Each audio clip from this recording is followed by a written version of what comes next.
News प्रहर के प्रायोजक हैं श्री बालाजी फैशन, हर घर की पसंद। नेशनल हाईवे 2 पर श्रीपुर के गुंजन पार्क के निकट हुई हुंडई कार ने टोयोटा इनोवा को मारी टक्कर, बच्चे समेत कई लोगों को आई चोट। आसनसोल नगर निगम के प्रशासक अमरनाथ चटर्जी को पूर्व मेयर जितेंद्र तिवारी ने दी खुली चुनौती। 72 घंटे में 550 करोड़ रुपए की देनदारी की बात साबित करेंगे तो छोड़ दूंगा राजनीति। আজ থেকে 72 ঘন্টার মধ্যে উনি সে তালিকা প্রকাশ করুন। যদি উনি তালিকা প্রকাশ করতে পারেন তাহলে 72 ঘন্টার পর আমি বলছি আমি রাজনীতি ছেড়ে দেবো, রাজনীতি থেকে সন্ন্যাস নেব। Asansol institute of engineering management polytechnic ने निशुल्क में दी 400 लोगों को वैक्सीन, रक्तदान शिविर भी लगाया।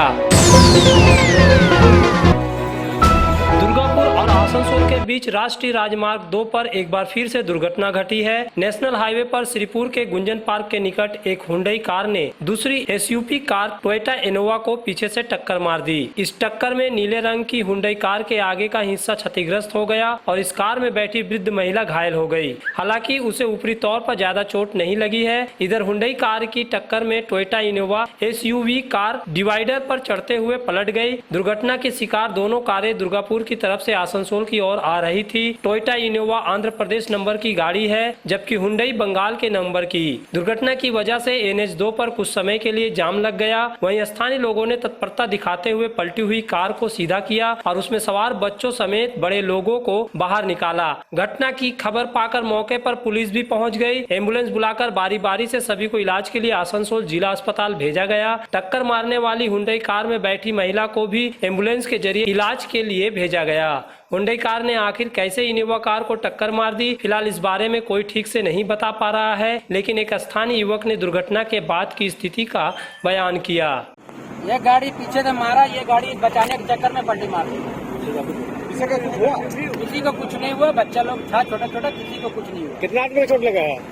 हल्का फुल्का बच्चा लोग का है उसमें। कितना?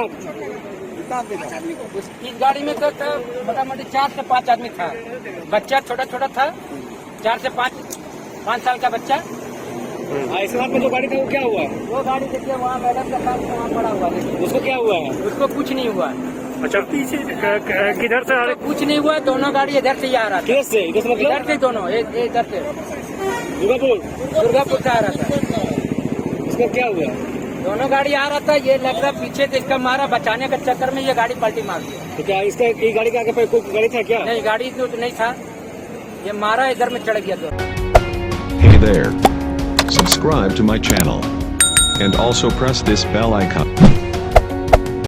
आसनसोल नगर निगम के वर्तमान प्रशासक अमरनाथ चटर्जी और पूर्व मेयर जितेंद्र तिवारी के बीच आरोप प्रत्यारोप चरम पर पहुंच गया है। चटर्जी पिछले एक सप्ताह में कई बार जितेंद्र तिवारी पर नगर निगम के पैसे का दुरुपयोग करने का आरोप लगा चुके हैं। साथ ही उन्होंने एक दिन पहले ही कहा था कि जितेंद्र तिवारी ने मेयर रहते हुए आसनसोल नगर निगम पर 550 करोड़ रुपए की देनदारी छोड़ी है। हालांकि जितेंद्र तिवारी ने उनके आरोप का जवाब दिया था, लेकिन शनिवार को उन्होंने फिर से मीडिया को एक बयान जारी कर नगर निगम के प्रशासक अमरनाथ चटर्जी को चुनौती दी है कि वे नगर निगम पर 550 करोड़ रुपए की देनदारी की बात कर रहे हैं तो 72 घंटे में यह साबित करे नगर निगम को कहां-कहां किन-किन मदों में इतने रुपये देने हैं, इसकी लिस्ट जारी करे। अगर यह बात सच साबित होती है तो राजनीतिक से इस्तीफा दे दूंगा।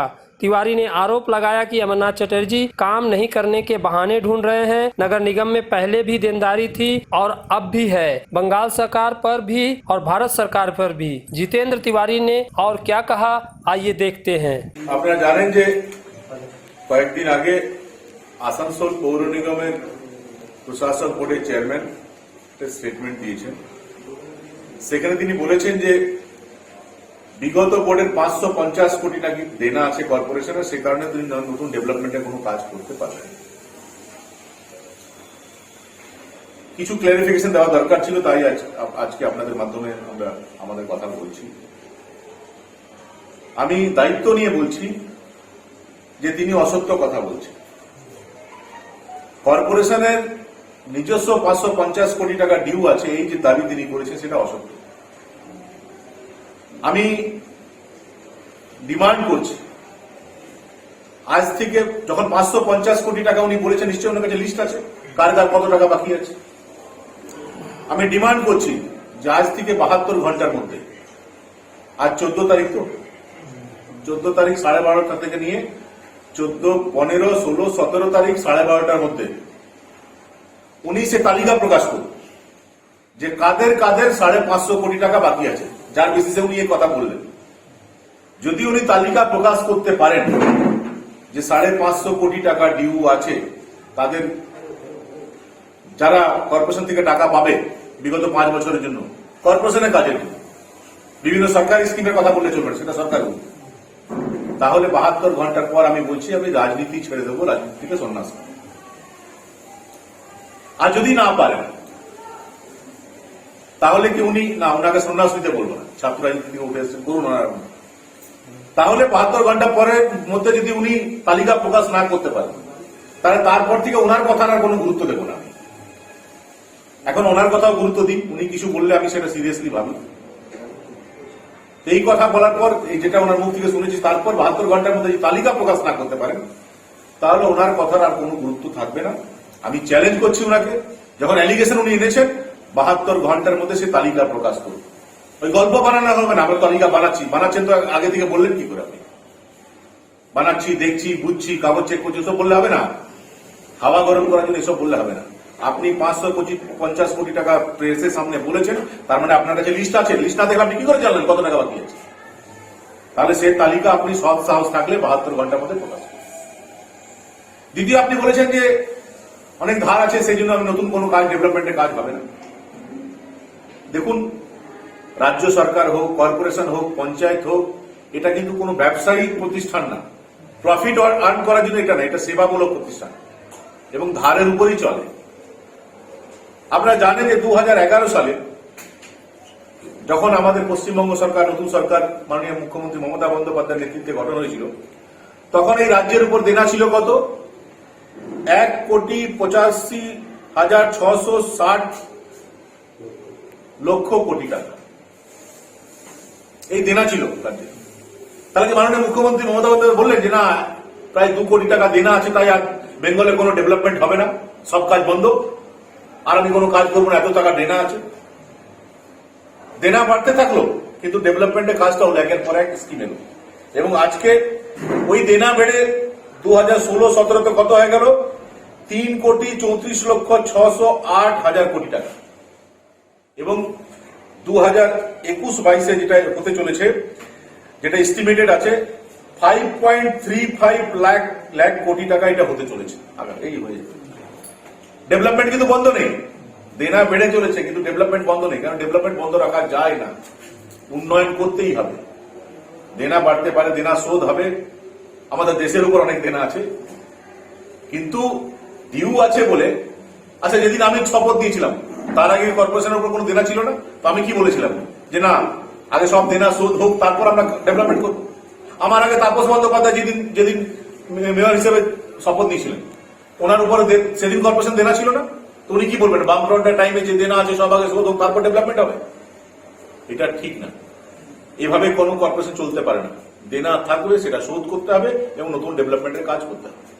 যেটা উনি বলতে চাইছেন না, যেটা আমি সেদিন যেদিন মেয়রের চেয়ার ছেড়েছিলাম সেদিন বলেছিলাম, যে মিউনিসিপ্যাল অ্যাফেয়ার ডিপার্টমেন্ট আসানসোলকে বঞ্চিত করছে, কর্পোরেশনকে বঞ্চিত করছে, কর্পোরেশনের প্রাপ্য পাওনা দিচ্ছে না, সে কারণে আসানসোল পিছিয়ে যাচ্ছে।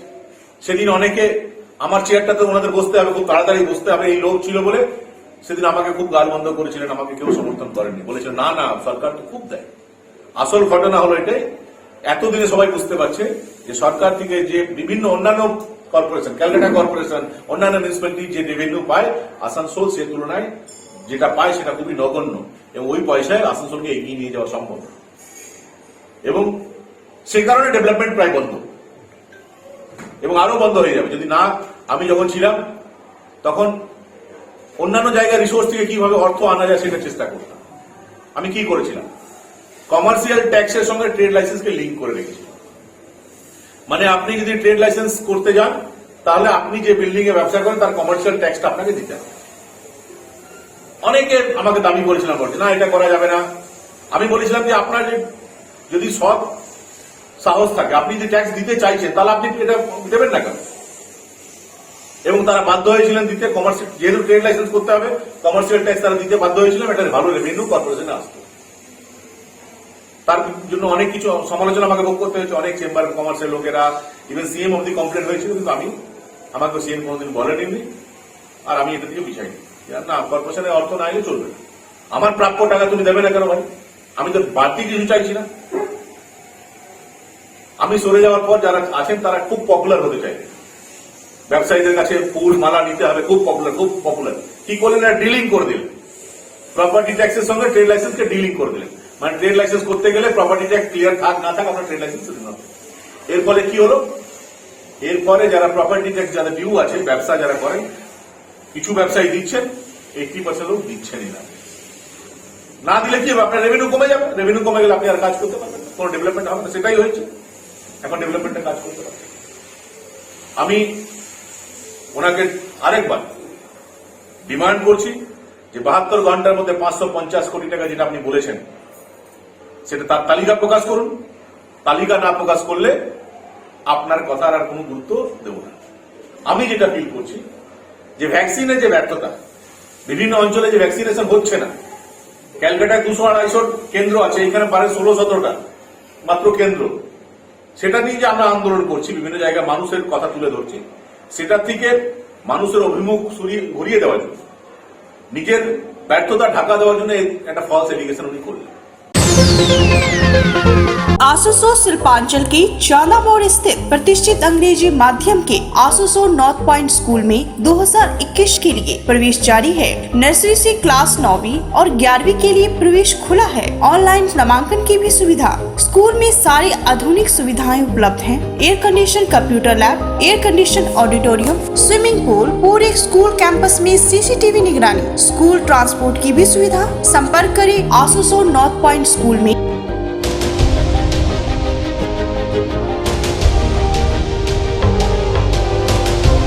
नए एक्सक्लूसिव ड्रेसों के साथ फुल्ली सैनिटाइज और सोशल डिस्टेंसिंग का पालन करते हुए श्री बालाजी फैशन आपका स्वागत करता है। वाजिब दरों पर फैंसी साड़ी सहित अन्य ड्रेसों की खरीदारी करें। आज ही आए बालाजी फैशन, हर घर की पसंद। GT road opposite Subhash institute, Asansol. नमस्कार, हम लोग कोविड-19 के लेके फुल सैनिटाइज करके स्टोर फिर से ओपन किए हैं। आप लोग हमारे यहाँ आइए, साड़ी, सूट्स, लहंगा के लुत्फ उठाइए और हमारे यहाँ सारे वेडिंग कलेक्शन भी अवेलेबल है।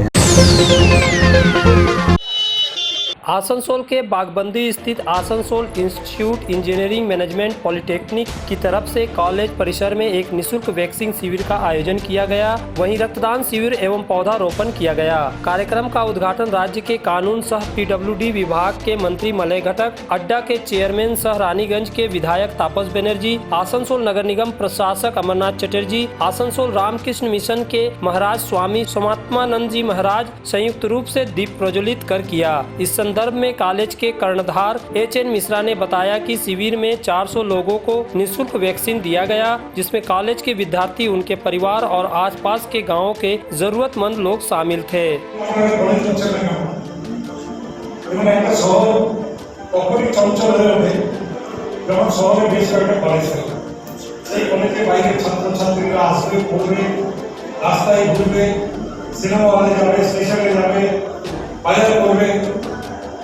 আজকে যে কটা শহর বড় হয়েছে, পুনে, ব্যাঙ্গালোর থেকে শুরু করে সবগুলোই কিন্তু এডুকেশনের হাব। সারা ভারতবর্ষের ছাত্রছাত্রীরা সেই শহরে পড়তে যায়, হাজার হাজার লক্ষ লক্ষ ছেলে সেখানে জড়ো হয় এবং এই হাজার হাজার লক্ষ লক্ষ ছেলে মাসে 5,000 হলেও সেই টাকাটা ওই শহরে খরচা করে। তাই আমরা যদি আসানসোলে বেশ কিছু কলেজ করতে পারি, তাদের বাইরের ছাত্রছাত্রীরা আমাদের এখানে আসবে, তারা পড়াশোনা করবে, সঙ্গে সঙ্গে এই শহরকে উদ্বুদ্ধ করে শহর চঞ্চল হবে। আমি ধন্যবাদ বিশ্বনাথকে, যারা পরামর্শের মধ্যে তিনি এই কলেজটা করেছিলেন। নামটা উনি ঠিক করে দিয়েছিলাম, আসানসোল ইঞ্জিনিয়ারিং ম্যানেজমেন্ট, পরে উনি পলিটেকনিকে যোগ করেছেন। তো এই কলেজটা আজকে আমাদের এই অঞ্চলের অন্যতম একটা কলেজ হিসাবে প্রতিষ্ঠা হয়েছে। এবং আমার বক্তব্য আমি শুরু করি। আমি 2013 সালে 12ই আগস্ট আমাদের এখানে আমি যাদেরকে দেখছি প্রায় সকলেই এখানে এসেছিলেন এবং মাননীয় মন্ত্রী শ্রী মলয় মহাশয় যখন এসেছিলেন তখন উনি বলেছিলেন এখানে একটা কলেজ করার প্রয়োজন আছে, সঙ্গে তাপস ব্যানার্জি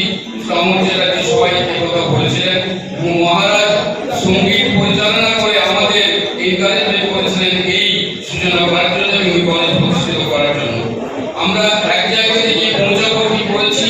আমরা অনেকটা এগিয়ে গেছি। আমাদের এক্সপার্ট ফ্যাকাল্টি গ্রুপ যা আছে তারা এই কোভিড সিচুয়েশনের মধ্যেও সবসময় ক্লাস করে যাচ্ছেন বাড়ি থেকে কিংবা আমাদের এই কলেজে এসে।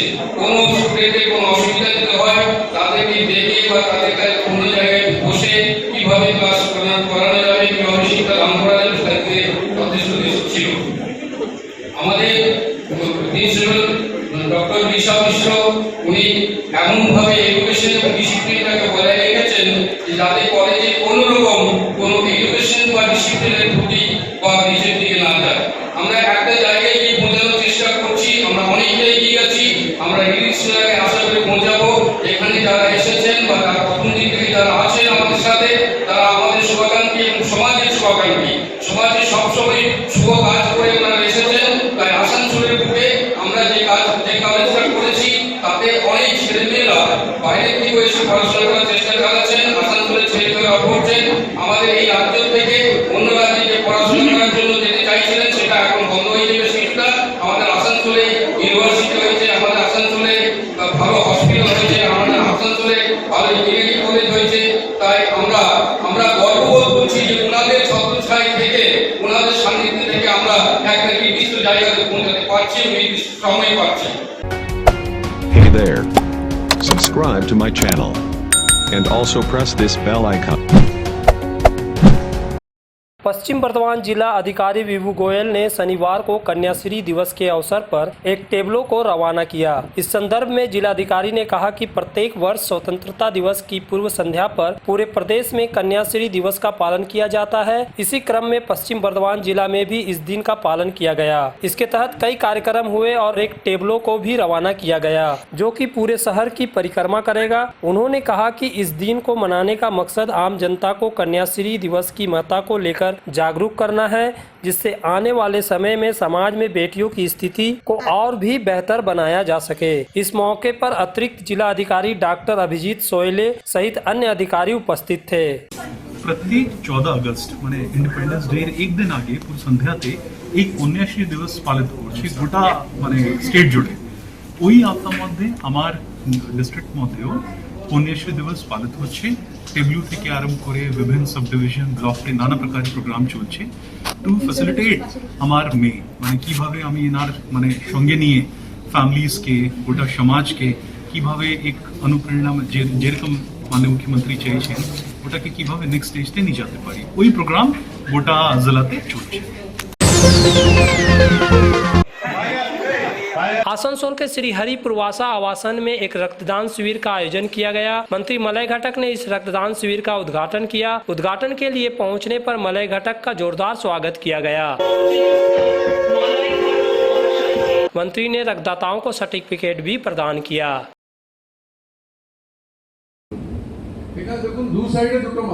किसी भी सड़क या रास्ते पर दुर्घटना होने पर दुर्घटना के शिकार व्यक्ति को तुरंत इलाज मिलने से उसकी जान बच सकती है। जल्द इलाज तभी मिलेगा जब तत्काल घायल व्यक्ति को अस्पताल पहुंचाया जा सके। घायल व्यक्ति को जल्द अस्पताल तभी पहुंचाया जा सकेगा जब पुलिस और एम्बुलेंस को तुरंत बुलाया जाए। आसनसोल दुर्गापुर पुलिस कमिश्नरेट ने इसके लिए पथ बंधु स्कीम चालू किया है। पथ बंधु ऐसे लोगों को बनाया जा रहा है जो सड़कों के किनारे कोई दुकान चलाते हैं या वहां अपने काम के दौरान रहते हैं। शनिवार को ऐसे लोगों को पुलिस की तरफ से ट्रेनिंग दी गई। पुलिस कमिश्नर अजय ठाकुर ने पथ बंधुओं को ट्रेनिंग की जरूरत के महत्व के बारे में बताया। আজকে দিনে আমরা আমাদের রোডের উপরে যত পথবন্ধু এনলিস্টেড আছেন ওনাদেরকে নিয়ে একটা program sensitization program interaction program plus আমাদের এখানে রোড সাইডে হসপিটাল আছে এইচএলজি হসপিটাল যেখানে ট্রমা কেয়ার সেন্টার আছে আসানসোলে। তো ওখানকার senior doctors neuro doctor Sohag plus ওনার টিম যা আছে আজকে প্রেজেন্ট আছে। তো আপনারা আজকে ছিলেন পুরো প্রোগ্রামটা এটাই ছিল কি মানে কোন কোন জায়গায় পথবন্ধু কাজ করতে সমস্যা হচ্ছে আর আরও কীভাবে যে আছে ওনাদের সার্ভিসটা ভালো করে এনলিস্ট করা যায় ওটাই প্রোগ্রাম আজকে। आसनसोल के श्री हरि पुरवासा आवासन में एक रक्तदान शिविर का आयोजन किया गया। मंत्री मलय घटक ने इस रक्तदान शिविर का उद्घाटन किया। उद्घाटन के लिए पहुंचने पर मलय घटक का जोरदार स्वागत किया गया। मंत्री ने रक्तदाताओं को सर्टिफिकेट भी प्रदान किया।